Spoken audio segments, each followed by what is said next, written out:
Part 2। अब तक आपने सुना कि कावेरी जी अपनी तीनों बेटियों ईशा, मोहिनी और सुहाना की शादी 3 घर जमाई लड़कों के साथ करवा देती है। उन्हें लगता है कि ये लड़के शायद घर का कामकाज संभालेंगे, लेकिन उनके तीनों घर जमाई बहुत आलसी थे। वो नौकरी भी नहीं करते थे और बाहर का काम भी नहीं। कावेरी जी ने अपनी बेटियों से कहा कि वो प्रेगनेंसी का बहाना बनाकर अपने पतियों को सबक सिखाए। अब सुनिए आगे। मम्मी, आपने जैसा कहा था हमने वैसा ही किया, लेकिन देखिए ना, विवेक का हाल तो वैसा का वैसा ही है। घर में ना सुबह का नाश्ता बनता है और ना खाना। नौकरी पर जाने की बात करूं तो खाने को दौड़ते हैं मुझे। हाँ मम्मी, मैंने भी सुमित को कितनी बार कहा कि अगर नौकरी नहीं करनी तो कोई छोटी सी दुकान ही खोल लो, घर का खर्चा कैसे चलेगा। देखो दोपहर के 12 बजने आए और जनाब अभी तक सो रहे हैं। हाँ मम्मी, ईशा और सुहाना ठीक कहती हैं। अविनाश का भी यही हाल है। जब मैंने अपनी प्रेगनेंसी के बारे में कहा तो मुझसे कहने लगा, अरे दूसरी लड़कियां तो 9 महीने तक नौकरी करती है, बस डिलीवरी के टाइम छुट्टी लेती है। मोहिनी, तुम भी नौकरी करो। अब मुझे कहाँ नौकरी मिलेगी? मम्मी बताओ अब मैं क्या करूँ? हे भगवान, क्या सोचकर घर जमाई दामाद लाई थी मैं कि मेरी बेटियां मेरे पास रहेंगी और खुश रहेंगी, लेकिन इन आलसी दामादों ने तो हमारी जिंदगी को भी प्रॉब्लम में डाल दिया है। मैं तो कहती हूँ मम्मी, हम लोग वापस अपनी जॉब पर जाना शुरू कर देते हैं। बता देते हैं इन लोगों को कि हमने प्रेगनेंसी का बहाना किया है। नहीं नहीं बेटा, ऐसी गलती भी मत करना। अगर तुमने ऐसा किया तो इन तीनों की आदत और खराब हो जाएगी। अरे आज नहीं तो कल कभी तो तुम प्रेग्नेंट होगी, तब वापस यही प्रॉब्लम आएगी। तब क्या करोगी तुम तीनों? हाँ मम्मी, आपकी बात तो बिल्कुल सही है। इन लोगों को तो सुधारना ही पड़ेगा। लेकिन कैसे? अपने बच्चों के आने की खबर सुनकर भी इन लोगों पर कोई असर नहीं हो रहा। पैसे कमाने के लिए घर से बाहर निकलना ही नहीं चाहते ये तीनों।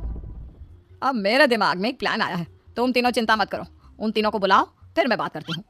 थोड़ी देर बाद कावेरी जी अपने तीनों दामादों को सामने बुलाकर अपनी बात कहना शुरू करती हैं।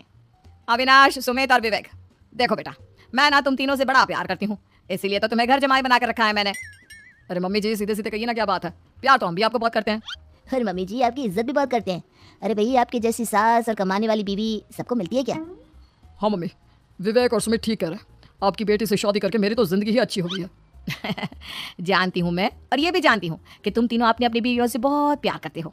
बेटा, बात ऐसी है कि हमारे कुल गुरु ने कहा है कि प्रेग्नेंट होने के बाद मेरी तीनों बेटियां शुरू के 4 महीने हमारे गांव में जाकर रहेगी, जहां मेरे चाचा जी रहते हैं। अरे लेकिन क्यों मम्मी, गांव में जाकर रहने की क्या जरूरत है इन तीनों को? वो क्या है ना बेटा, हमारे परिवार को एक श्राप है। अगर मेरी बेटियों ने यहाँ पर बच्चा पैदा करने की कोशिश की तो उनके बच्चों को कुछ भी हो सकता है। इसलिए अब से लेकर 4 महीने पूरे होने तक इन्हें गाँव वाले घर में रहना पड़ेगा। हाँ तो इसमें प्रॉब्लम क्या है मम्मी जी? हम भी वहाँ जाकर रहेंगे, पिकनिक बनाएंगे। अरे भाई, बीवी जहाँ हम भी वहाँ। हाँ यार, आइडिया तो बहुत अच्छा है। शहर की जिंदगी में रह रहकर परेशान हो चुके हैं, अब कुछ दिन गांव में बिताएंगे। तुम लोग समझने की कोशिश क्यों नहीं करते? तुम में से कोई भी वहां नहीं जा सकता, और मैं यहाँ रहूंगी ना तुम तीनों के साथ। 4 महीने की तो बात है, उसके बाद ये तीनों ही लौट कर आ जाएंगी। ठीक है मम्मी जी, अब हमारे बच्चों का सवाल है तो ये तो करना ही पड़ेगा। कावेरी अपनी तीनों बेटियों को कुछ दिन के लिए घर से बाहर कहीं दूसरे शहर में रहने के लिए भेज देती है। कुछ दिनों के बाद, अरे मम्मी जी, बहुत दिन से पिज्जा नहीं खाए, मंगवाइए ना। क्या बताऊं बेटा, पहले तो बेटियां खर्चा दे देती थी क्योंकि उनकी नौकरी थी, लेकिन अब तो मेरे पास पैसे ही नहीं बचे। थोड़े बहुत पैसे हैं जो बच्चों की डिलीवरी में काम आएंगे। लेकिन मम्मी जी, आपकी बेटियों को वापस आने में तो अभी बहुत वक्त बाकी है। वही सोच सोच कर परेशान हो रही हूँ। सोच रही हूँ कल से दूध भी बंद करवा देती हूँ। अब दूध वाले को देने के लिए पैसे भी तो नहीं है ना। अरे नहीं नहीं मम्मी जी, अगर दूध भी बंद करवा दोगी तो मुझे चाय कहाँ से मिलेगी? और चाय के बिना मैं तो मर ही जाऊंगा। क्या करूं बेटा, इसके अलावा हमारे पास कोई ऑप्शन नहीं है। मेरे पास पैसे ही नहीं बचे। इस तरह कावेरी जी धीरे धीरे अपने तीनों दामादों को पैसे देना बंद कर देती हैं और घर में खाने पीने की चीजें लाना भी बंद कर देती है। अब वो तीनों बुरी तरह से परेशान होने लगे थे और इसलिए एक दिन तीनों प्लान करके घर से बाहर निकलते हैं। और बाजार में जाने के बाद, यार अच्छा खाना खाए हुए कितने दिन हो गए, पता नहीं कब अच्छा खाना मिलेगा। हमारी बीवियों के जाने के बाद तो हमारी हालत भिखारियों जैसी हो गई है यार। कुछ भी हो, मुझे तो आज पिज्जा खाना ही खाना है। जेब में 1 रुपया नहीं है और पिज्जा खाएगा, कहाँ से आएंगे पैसे? अरे देख, वहाँ सामने बोर्ड पर क्या लिखा हुआ है, कंप्यूटर पर काम करने के लिए एक आदमी की आवश्यकता है। भाई मैं तो जा रहा हूँ, काम करूंगा और शाम तक पैसे लाकर आराम से पिज्जा खाऊंगा। जा जा, तुझे कोई काम नहीं देने वाला, हम तो घर जा रहे हैं। चल भाई सुमित। सुमित और अविनाश वहां से चले जाते हैं और विवेक उस कंप्यूटर शॉप पर सारा दिन काम करके 5000 रुपए कमाकर घर लौट कर आता है और अपने खाने के लिए अच्छी अच्छी चीजें भी लेकर आता है। ये देखकर विवेक और सुमित के दिल में भी कुछ पैसे कमाने की इच्छा जाती है। अरे सुबह सुबह कहाँ चल दी है तुम?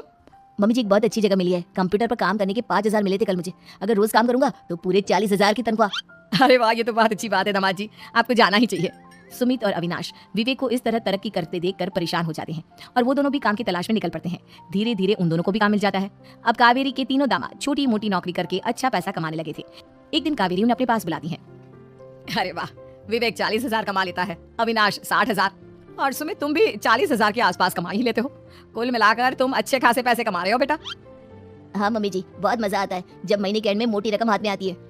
पूछिए मत मम्मी जी, घर में रहकर रोटी बना बनाकर और तो जैसा महसूस होने लगा था मुझे तो। हाँ बेटा, तुम तीनों की बात तो बिल्कुल ठीक है। और जानते हो, अब तुम तीनों की पत्नियां भी वापस लौट कर आने वाली है। लेकिन मम्मी जी अभी तो उन्हें गए सिर्फ 2 महीने हुए हैं, आपने तो कहा था वो 4 महीने के बाद लौट कर आएंगी। ऐसा कुछ नहीं है बेटा, मैं सिर्फ तुम तीनों को सबक सिखाना चाहती थी कि आदमी घर में बैठकर बीवी की कमाई खाता हुआ अच्छा नहीं लगता। इस दुनिया में हर इंसान को मेहनत करनी चाहिए, काम करना चाहिए, चाहे वो औरत हो या आदमी, ताकि अपने परिवार को संभाल सके। कावेरी की बात सुनकर उन तीनों को अपनी गलती का एहसास होता है और कावेरी उन्हें सच बता देती है कि ईशा, सुहाना और मोहिनी शहर में ही कहीं दूसरी जगह रह रहे थे। शाम के वक्त उन तीनों की पत्नियां लौट कर आ जाती है और कावेरी जी का परिवार एक खुशहाल परिवार की तरह रहने लगता है।